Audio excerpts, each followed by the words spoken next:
Kemarau berkepanjangan akhir-akhir ini membuat krisis air di wilayah Bogor Barat, Kabupaten Bogor. Tidak hanya krisis air bersih, irigasi yang mengalir di pesawahan terdampak. Puluhan hektar sawah milik warga di Desa Pangkal Jaya, Kecamatan Nanggung, salah satunya.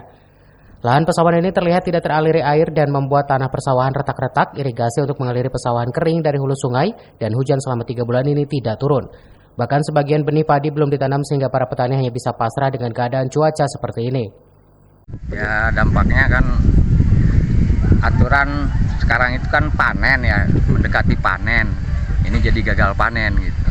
Oke. Udah berapa lama nggak hujan emang ke wilayah sini? Sekitar kurang lebih 3 bulan lah, 3 bulan 4 bulan. Sekitar 10 hektaran. 10 hektar. 10 hektaran. Untuk satu kelompok gitu. Untuk kelompok di sini kan ada kelompok tani, kan padi di sini, tanam padi. Artinya bakal gagal panen ya? Iya, bakal itu pasti gagal panen udah. Emang di sini sebagian warga udah agak kewalahan ya untuk air bersih emang. Tapi sebagian ya masih ada lah punya sumur timba. Dari Nanggung, Kabupaten Bogor, Iman Abdurrahman melaporkan.